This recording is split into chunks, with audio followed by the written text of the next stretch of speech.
Most people stop when things get hard. David Goggins believes that's exactly when you need to keep going. His book, Can't Hurt Me, shows how to train your mind to face pain and do more than you ever thought possible. This isn't about motivation. It's about discipline, honesty, and pushing past your limits. Who is David Goggins? David Goggins didn't grow up strong or confident. His childhood was filled with fear and abuse. His father ran a skating rink and forced him and his mother to work long hours. At home, there was violence. At school, he faced bullying and racism. He couldn't read well, had a stutter, and struggled to keep up. For years, he carried that fear into everything he did. As a young man, he weighed almost 300 pounds and worked at night spraying for cockroaches. He had no real goals and no direction. One day, he saw a documentary about Navy SEALs and felt something change. He realized that the pain he saw in their faces was something he already knew. But unlike him, they had used it to grow. He decided to try out for the SEALs, even though the military had already rejected him once. He had less than 3 months to lose over 100 pounds just to qualify.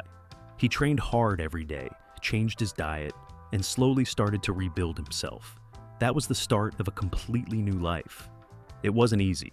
After losing the weight, he joined the Navy and entered SEAL training. The program is known for pushing people past their limits. Most people quit. Goggins went through the hardest part, called Hell Week, not once, but 3 times. He failed twice due to injuries, including broken bones and pneumonia. But he didn't quit. He came back each time and finished. Later, he became an Army Ranger, ran ultra-distance races, and set world records. He learned to push through pain, not by avoiding it, but by facing it. And the biggest thing he changed wasn't his body. It was his mind, the accountability mirror. One thing that helped Goggins build his mindset was what he called the accountability mirror. At night, he would stand in front of his bathroom mirror and look at sticky notes he had written for himself. Each note pointed out something real, some were harsh. You're fat, you're lazy, you're not working hard enough. These messages weren't there to bring him down. They were reminders to be honest. If he had skipped a workout, he wrote it down. If he hadn't studied, he would write that too. He kept adding new goals to that mirror. He used it to stay focused. Looking in the mirror each night kept him from making excuses. It gave him a place to track progress and call himself out when needed. He didn't wait for someone else to hold him accountable. He did it himself. Callusing the mind. Another key idea Goggins shares is the power of what he calls callusing the mind. Just like your hands build calluses when you lift weights or do pull-ups, your mind gets stronger when you go through pain again and again. The more discomfort you face, the more prepared you become. He made it a habit to do things that were uncomfortable: cold showers, long runs in bad weather, and hard workouts while tired or sore. This wasn't about proving anything to others. It was about training his brain to stay calm when life got hard. Each time he did something difficult, his mental pain tolerance grew. His mind started to believe that he could survive anything. He didn't enjoy the suffering, but he respected it. Over time, he began to rely on it. The 40% rule. One of Goggins' most powerful lessons is what he calls the 40% rule. He believes that when you think you're completely done, when your body feels like it can't go any further, you're actually only at 40% of your full potential. Most people stop when they feel tired, but tired is not the same as finished.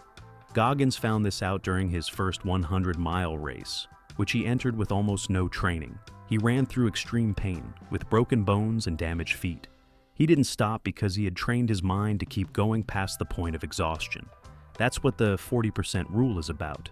It means there's always more inside you, but you'll only find it if you decide not to quit when things get hard. Embrace the suck. Goggins also talks about something he learned in the military called embrace the suck. This means facing hard situations head-on instead of avoiding them. It means doing the thing that scares you or makes you uncomfortable. Goggins made it part of his life. If it was raining, he went for a run. If it was cold, he trained outside anyway. He didn't wait for perfect conditions. He used pain and discomfort as training. When you stop avoiding pain, you become stronger. You build a kind of toughness that can't be faked. Goggins didn't enjoy the suffering, but he learned to see it as necessary. It helped him grow. And more importantly, it helped him stop fearing life's challenges. The cookie jar. When things got really tough, Goggins used a mental trick he called the cookie jar. It's not a real jar. It's a mental list of all the hard things you've done and survived. Each time he wanted to quit, he reached into that memory and reminded himself of a past win. That could be a tough workout, a moment of discipline, or a time when he kept going even though everything hurt.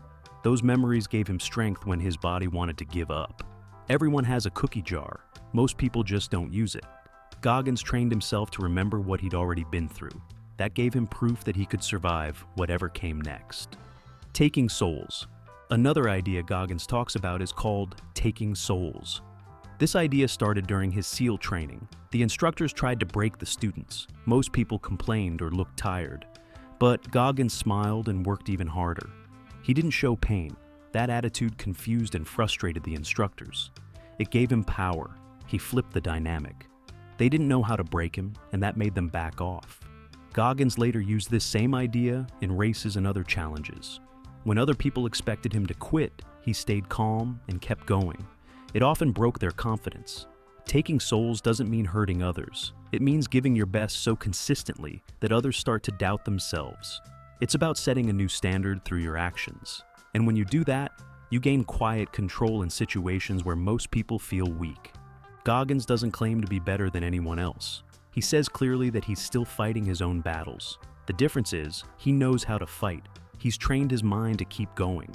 He's built habits that keep him focused. He's faced the same fear and doubt that everyone else faces. But he's learned to stop letting it control him. The real message of Can't Hurt Me is simple. Stop looking for shortcuts. Stop waiting for the right time.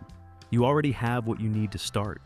The only question is whether you're ready to face yourself. By the end of the book, Goggins is clear about one thing. You're the only one who can change your life. Everyone has pain. Everyone has fear. The difference is whether you use it to hide or to grow. You don't need to be perfect, but you do need to be consistent. And you need to be willing to suffer a little now in order to grow stronger later. This book is not soft or easy. It's a challenge, a mental one.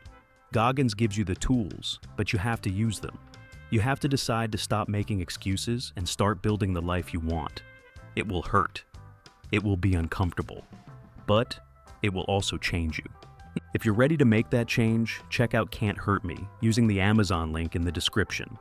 It helps support the channel, and more importantly, it might be the best investment you make all year. Thanks for watching, and as always, keep growing, keep learning, and take control of your future.